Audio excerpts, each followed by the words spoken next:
तुषार ग्रोवर 22 वर्ष का सजीला नौजवान पंजाब के बठिंडा का रहने वाला था।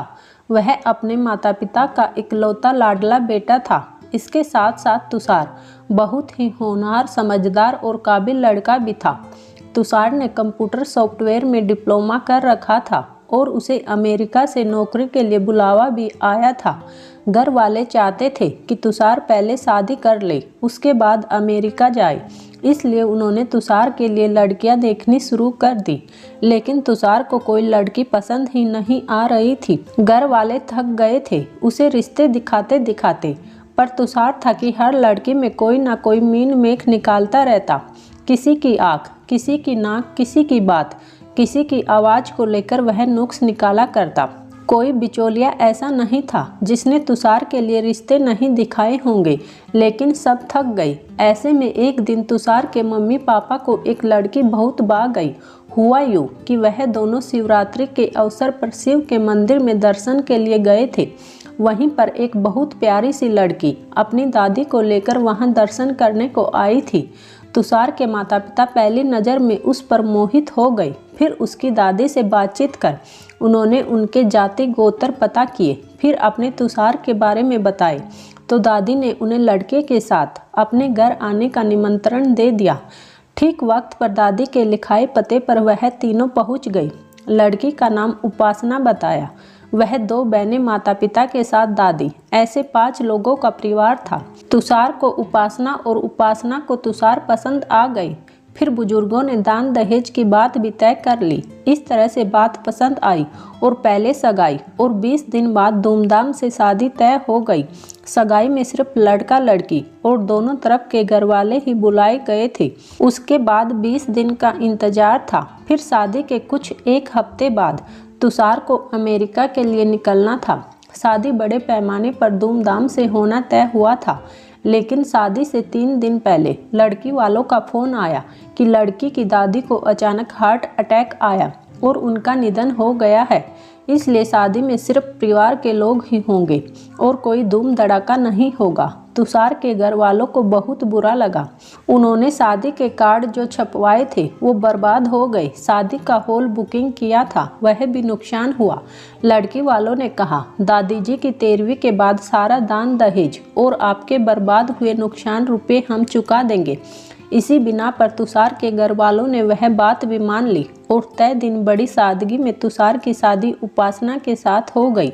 शादी के बाद नई दुल्हन घर आई। तुषार के माता पिता के अरमान अधूरे रह गए थे कि इकलौते बेटे की बड़ी धूमधाम से शादी करेंगे। चलो कोई नहीं, पर बहू तो मनपसंद ले आए हैं, यही सोचकर तसल्ली कर ली।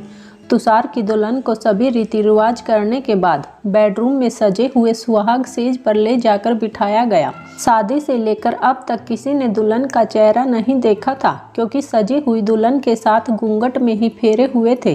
तुषार बहुत खुश था कि आखिर उसकी मनपसंद दुल्हन मिल ही गई। सुहागरात से पहले तुषार को उसके दोस्तों ने खूब छेड़ा और पहली रात की बहुत सी ताकीद देकर शुभकामनाएं दी। तुषार दूल्हे के लिबास में गुलाब का फूल हाथ में लिए बेडरूम के अंदर दाखिल हुआ। दुल्हन घूंघट काढ़े छुई मुई सी पलंग पर बैठी थी।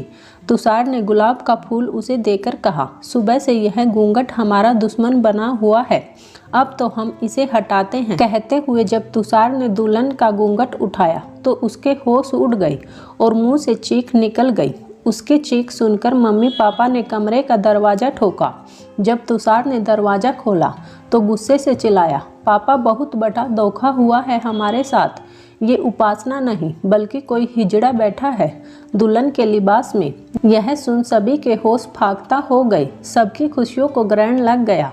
तुषार गुस्से में भरा उसी वक्त उस हिजड़े का हाथ पकड़कर अपनी कार में बैठाया और मम्मी पापा के साथ उसे लेकर उपासना के घर पहुंचा। उनके हवाले उस हिजड़े को देकर बोला, वाह क्या खूब मजाक बनाए हमारा, लीजिए संभालिए अपनी अमानत को। उस वक्त उपासना भी वहीं पर थी। उपासना के पापा ने अपनी पगड़ी उतारकर तुषार के कदमों में रख दी और बोले, बेटे हमारी 2 बेटियां हैं, यही हम सबको बताए हैं, लेकिन बड़ी बेटी नहीं बल्कि एक किन्नर हिजड़ा पैदा हुई जिसे हमने सबसे छुपाकर पाला। हमने कभी अपनी बड़ी बेटी को किसी के सामने नहीं आने दिया, क्योंकि इसे देखते ही सबको पता चल जाता। बेटे, अब हमारी इज्जत तुम्हारे हाथ में है। तुम इसे वापस अपने साथ ले जाओ, दुनिया की नज़र में पतने, लेकिन घर में नौकर बनकर रहेगी हमारी बेटी। और उपासना के साथ भी तुम्हारी ही शादी करेंगे, लेकिन 2 वर्ष के बाद, क्योंकि उपासना अभी 16 वर्ष की है। जब यह 18 की होगी तब तुम इस बड़ी को तलाक दे देना, फिर हम बड़ी धूमधाम से तुम दोनों की शादी करवा देंगे। बस तब तक तुम इसे घर में रहने दो, नौकर की तरह घर के किसी कोने में पड़ी रहेगी। अब अगर पुलिस या मीडिया में गई तो हमारे दोनों परिवार की बदनामी होगी। मेहरबानी करके मान जाओ। उपासना के माता पिता के आंसू और गिड़गिड़ाना देखकर तुषार और उसके माता पिता पिघल गए। उन्होंने सोचा कि जो कुछ हुआ एक बाप ने अपनी इज्जत बचाने के लिए किया, और इस बेकसूर किन्नर की क्या गलती, आखिर वह भी तो इंसान ही है। उसके बाद तुषार उस किन्नर को अपनी दुल्हन के तौर पर अपने घर ले आया, लेकिन उसे कहा कि तुम हमेशा घूंघट में रहोगी, किसी को न तो अपना चेहरा दिखाना, न ही अपनी आवाज़ सुनाना। उस किन्नर ने सब शर्त चुपचाप मान ली। इस तरह तुषार उस किन्नर को हमेशा खुद से दूर रखता। वह किन्नर रात को भी बाहर कमरे में अकेला सोता। इसी तरह 10 दिन बीत गए और तुषार अपनी नौकरी के लिए अमेरिका चला गया। और वह किन्नर, जिसका नाम सनम था, वह अपने सास ससुर की दिन रात सेवा करती। पहले तो सनम से उनको भी बहुत चिढ़ होती थी, पर धीरे धीरे उसके व्यवहार और स्वभाव की वजह से उन्होंने भी सनम को अपना लिया। सब अड़ोस पड़ोस की औरतें और बुजुर्ग सनम की बहुत तारीफ करते।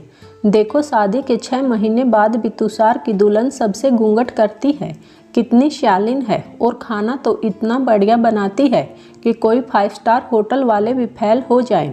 भाई बहू हो तो तुषार की सनम जैसी।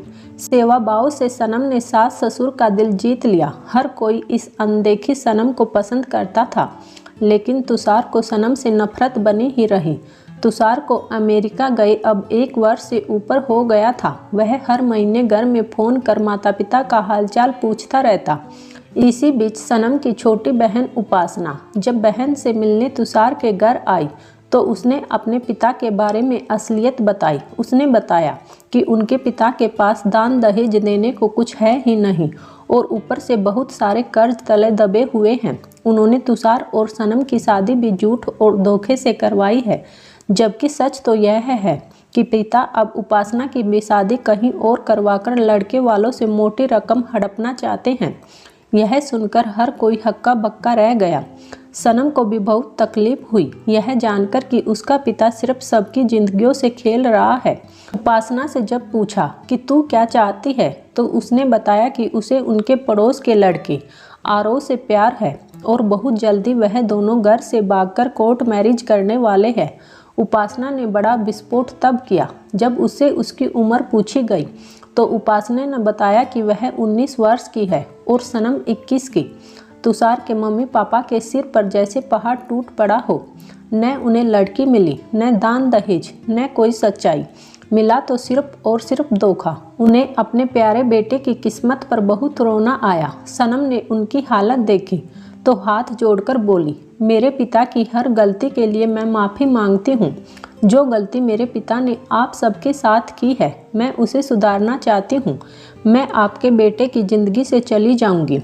वो विदेश से वापस आ जाए, मैं उनको कानूनी तलाक देकर आज़ाद कर दूँगी। फिर आप लोग जहाँ चाहें अपने बेटे की फिर से शादी कर देना। मम्मी ने पूछा, तुम कहाँ जाओगी? तो सनम बोली, मेरा क्या है, मुझे तो वैसे भी किसी ने नहीं देखा, हमेशा घूंघट में रहती आई हूँ, तो मैं उपासना की शादी इसके मनपसंद लड़के से करवा कर कहीं दूर चली जाऊंगी और किसी किन्नर की टोली में शामिल हो जाऊंगी। आखिर वही तो ठिकाना है हम जैसे लोगों का। सनम की बातें सुनकर मम्मी पापा और उपासना रो पड़े। दिन पर दिन बीतते गए। सनम ने अपने किए वादे के हिसाब से अपनी छोटी बहन उपासना की शादी उसके प्रेमी से करवा दी और उन्हें आशीर्वाद दिया, सदा खुश रहना। अगले 15 दिन में तुषार भी इंडिया आ रहा था। सनम ने उपासना की मदद से तलाक के पेपर तैयार करवा लिए और तुषार का इंतजार था। तुषार जब वापस आया तो एक अमेरिकन बहुत ही प्यारी खूबसूरत लड़की को साथ लाया था। तुषार ने बताया कि उस लड़की का नाम अमांडा है और वह भी उसकी कंपनी में काम करती है। साथ ही उसने बताया कि वह अमांडा से बहुत प्यार करता है और उसी से शादी करके अमेरिका में सेटल होना चाहता है। वह अमांडा को अपना घर और माता पिता से मिलवाने लाया था। तुषार के माता पिता अपनी होने वाली बहू को देखकर बहुत खुश हुए। तुषार बोला, मैं इसे तलाक देकर आप दोनों को भी अपने साथ अमेरिका ले जाऊंगा। सनम ने तलाक के पेपर पर हस्ताक्षर कर तुषार को सौंप दिए और मम्मी पापा से इजाज़त लेकर जाने लगी तो मम्मी ने सनम का हाथ पकड़ लिया। फिर मम्मी पापा ने कहा, तुषार जब यहाँ तू नहीं था तब हमें पता चला कि इससे अच्छी दुनिया की कोई बेटी नहीं होगी, इसलिए हमने यह फैसला किया है कि आज से हम सनम को अपनी बेटी बना लिए हैं और अमेरिका वापस तुम दोनों जाओगे, यहाँ से रीति रिवाज से शादी करके, लेकिन हम दोनों हमारी सनम बेटी के साथ यहीं रहेंगे। तुषार ने लाख समझाया पर मम्मी पापा अपने फैसले पर अड़े रहे। आखिर तुषार की शादी अमांडा से करवाकर उन दोनों को अमेरिका के लिए विदा कर दिया और मम्मी पापा अपनी प्यारी सनम बेटी के साथ इंडिया बठिंडा पंजाब में ही रह गए। आज भी ज़माना उनके प्यार और दिलदारी की मिसाल देता है। तुषार के 2 बच्चे भी हुए जो सनम को बुआ जी कहते हैं। आज भी सनम उस घर की रौनक बनी हुई है। सच है, प्यार के बल पर जग जीत सकते हैं, फिर किसी का दिल जीतना कौन सी बड़ी बात है। उम्मीद है दोस्तों आपको हमारी कहानी पसंद आई होगी, तो प्लीज़ वीडियो को लाइक और चैनल को सब्सक्राइब जरूर कीजिएगा। धन्यवाद।